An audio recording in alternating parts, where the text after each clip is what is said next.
Good evening, ladies and gentlemen. It's Antony Carpen here. I'm outside Shire Hall in Cambridge, near the top of Castle Hill, and welcome to the first episode of Cambridge, The Shaping of Our City.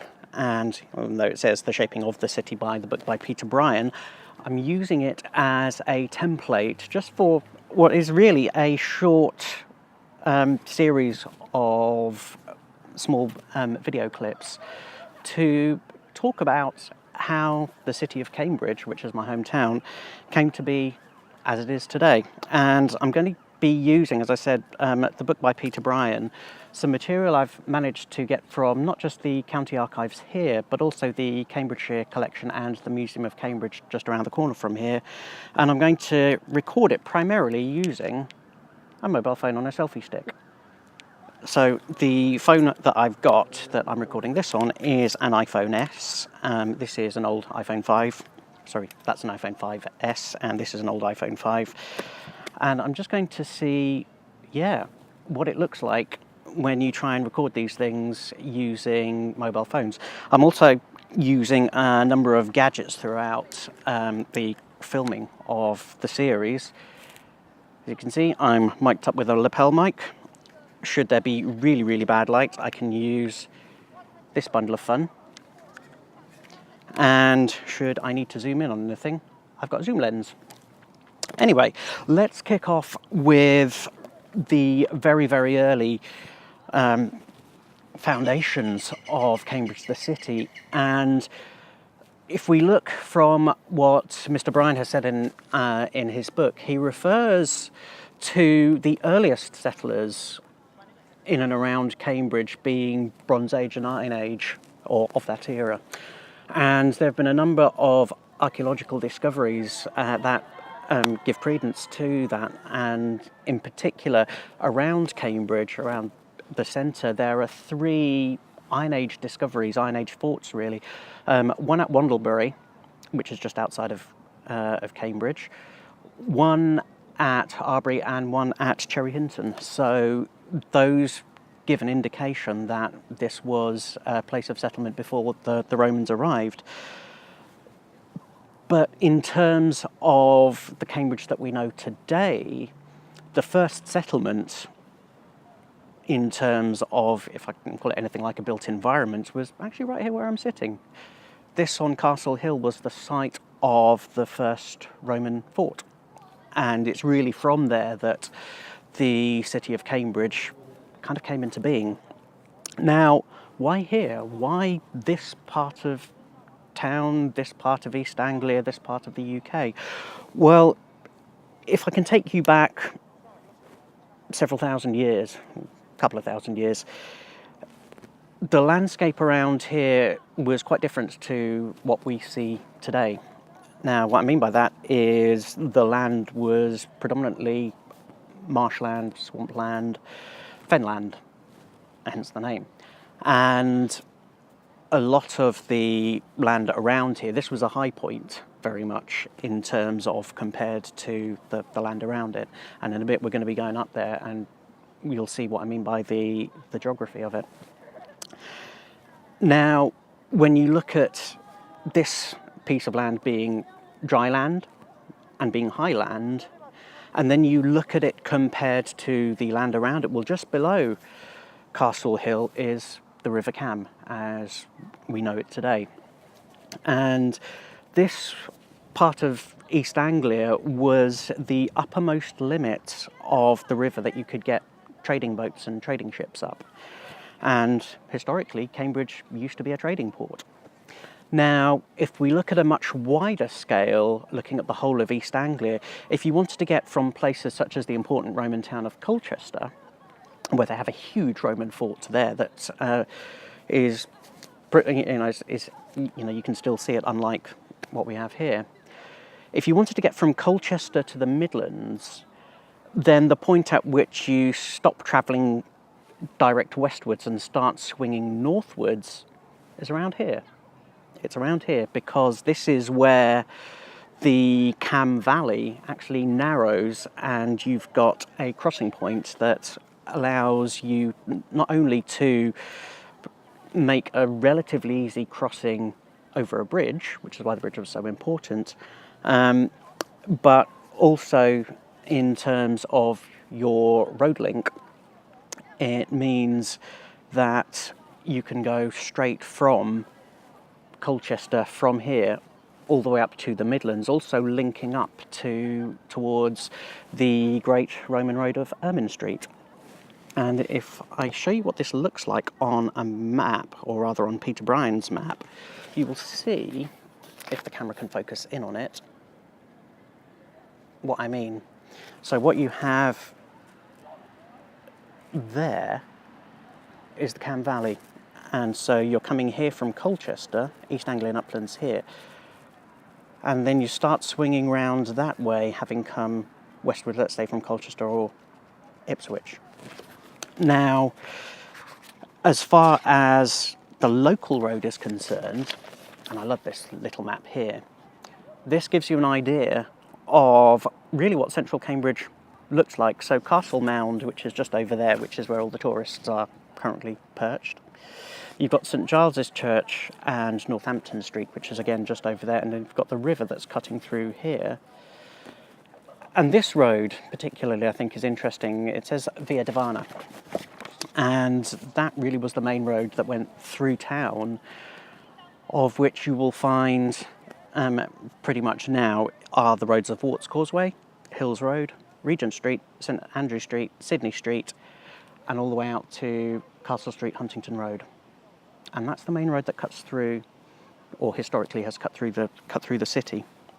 Now, again, if I look at my notes that I've got down here, like I said, the Romans picked this particular spot, not least because militarily it was very, very easy to defend, because what you've got here is a very significant high point compared to the rest of the surrounding areas, that then leads quite sharply down towards the river when we look at it in a local context. I'm not comparing it to great mountain passes that you will see in other parts of the world, but comparatively you can see everything around and it's relatively easy to defend. So you've got that, you've got a very nice road link to the Midlands, and you've got the very nice spot for river trade. So as a place to settle, it's ideal. Now, let's go up top and see what the view's like. And this, ladies and gentlemen, is the view of the sunset from the top of Castle Hill. So let's play around with the shutter speed, switch the camera around, and hello. Yes, that was all done on an iPhone 5S. Now, what we've got behind me, yes, which we can see from here, which is splendid, is what you can see, obviously the tower there is St John's College Chapel, which I sung in with the Downsing Sound Collective around this time last year, I think it was. It was a splendid gig. What we've also got in this view is we've got St Giles's Church just about over there. I think my tree's on the hand. Let's see if we can get a better view. Yeah, that's better. So that is St Giles's Church, which is one of the earliest sites of churches in Cambridge, and then just next to it we've got Magdalen College. Now, if you notice, standing on the top of Castle Hill, I am above the level of the roofs of the college, and if we look all the way around the city, you can get a sense of just how high above the local landscape we really are. And this really gives the impression, or gives the sense of why this site was such an important military stronghold and why the Romans decided to set up shop here. Now, the bit that we're sitting on, or the bit that we're standing on now, let's do that again. The bit that we're standing on now is the additions that were put in by the Normans when they took over the city a few years after the 1066 Norman conquest. It's very easy to think that it was the Battle of Hastings and that was it in 1066, but actually it took several years to subdue the whole country, and the same was true for Cambridge. Now, after the Romans left, it was the Saxons that ended up coming in and taking over. Now we know this because there are some graves nearby which show this, or show evidence of Saxon settlement. Now, at various points, Cambridge did find itself on the receiving end of some terrible destruction even, as a result of the wars between the various Saxon tribes in the vacuum that was left behind by the Romans when they left Britain.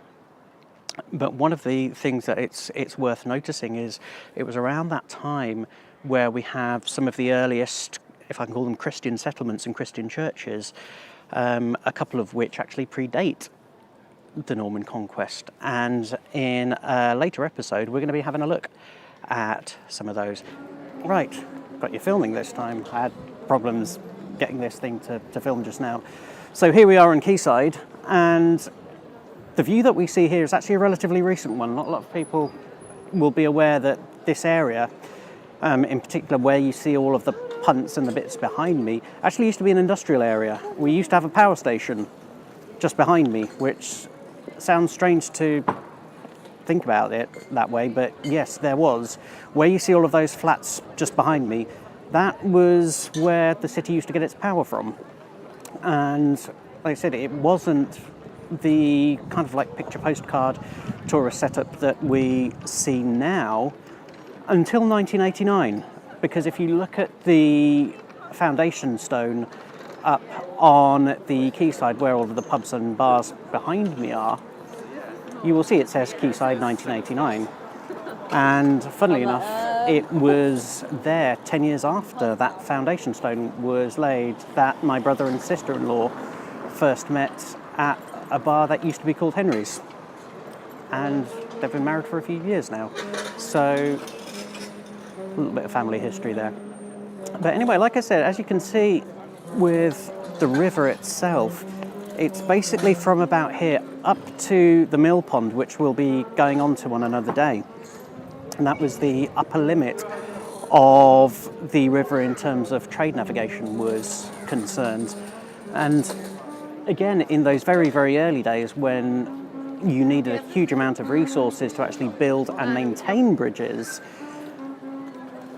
this part of town was where the first bridge over the River Cam was actually built. It wasn't actually on this site on the bridge that I'm currently sitting on, but it was a little bit further downstream from here as far as the archaeological finds, and certainly Peter Bryan's book seem to indicate. As you can imagine, I'm getting lots of very, very interesting stares just at the concept of, oh my God, who was that bloke with the selfie stick filming?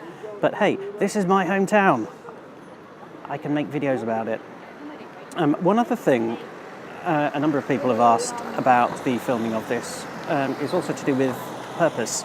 Now, Cambridge is going through some huge changes at the moment, not unprecedented changes, but large nevertheless. And one of the reasons for doing this is to find out from our city's history on what we did right, what we did wrong, and what we could do better in terms of the future. Because one of the things I found in the archives and also in a book by a Mr. Reeve called The Cambridge That Never Was, there were plans to build around here a 2,000-seat concert hall with 2 swimming pools and various other rooms inside. And it got defeated, unfortunately, despite having the backing of a number of the very prestigious colleges, such as Trinity. And one of the things that I'm going to be looking to do in the archives is to see if I can find the original visual plans and sketches for what I think would have been a lovely city masterpiece to have had. And just as with some of the modern attempts, such as the sporting village in Cambridge United's plans, I want to see what other plans there were to make Cambridge and make the city great that ultimately fell through, just as past attempts to find Cambridge United a new ground have also fallen through. From a personal perspective, I hope this time around it doesn't fall through and we get the Sporting Village and a revamped Abbey Stadium for Cambridge United Football Club. Anyway, I shall love you and leave you there because I'm getting too many strange stares. So I'll see you soon.